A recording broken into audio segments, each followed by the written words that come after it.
વાવ થરાદ જિલ્લાના વાવ તાલુકામાં પ્રતિબંધિત દારૂની હેરાફેરી સામે વાવ પોલીસે મોટી કાર્યવાહી કરતા લાખો રૂપિયાનો મુદ્દામાલ ઝડપી પાડ્યો છે।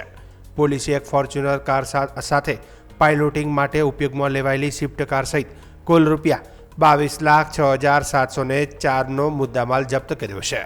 ઘટનામાં સંડોવાયેલા આરોપીઓ વાહન મૂકીને ફરાર થઈ ગયા હોવાનું પણ જાણવા મળ્યું છે। પોલીસ સૂત્રોના જણાવ્યા મુજબ સફેદ કલરની ફોર્ચ્યુનર ગાડી રજિસ્ટર નંબર GJ12FD 1135માં મોટા પાયે ભારતીય બનાવટનો વિદેશી દારૂ બિન પરમિટ સાથે ભરેલો હતો। ગાડીમાં કુલ 4,416 બોટલો મળી આવી હતી, જેની કિંમત ₹8,56,704 ગણવામાં આવી છે। ગાડીની કિંમત ₹10 લાખ ગણાય છે।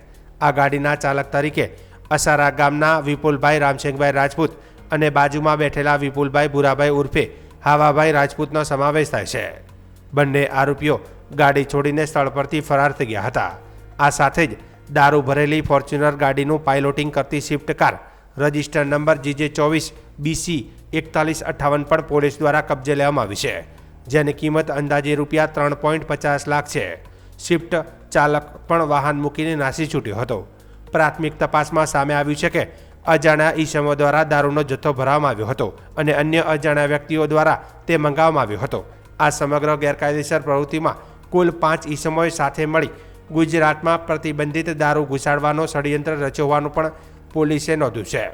વાવ પોલીસ સ્ટેશનમાં આ મામલે પ્રોહિબિશન એક્ટની કલમ 65A 116(2), 98(2), 83, 81 તથા ભારતીય ન્યાય સંહિતા 2023ની કલમ 281 તેમજ મોટર વ્હીકલ એક્ટની કલમ 177 અને 184 હેઠળ ગુનો નોંધી આગળની કાર્યવાહી હાથ ધરવામાં આવી છે। આ કાર્યવાહી વાવ પોલીસ સ્ટેશનના PI SM વસાવાના માર્ગદર્શન હેઠળ ચૂંટણી દરમિયાન ચેકિંગ અભિયાન દરમિયાન હાથ ધરવામાં આવી હતી, જેનાથી ગેરકાયદેસર પ્રવૃત્તિઓ પર નિયંત્રણ લાવવા પોલીસે કડક વલણ અપનાવ્યું હોવાનું પણ સ્પષ્ટ થાય છે। ત્યારે હાલ તો પોલીસે ફરાર આરોપીઓની શોધખોળમાં લાગી ગઈ છે અને સમગ્ર ઘટના અંગે વધુ તપાસ શરૂ કરવામાં આવી છે।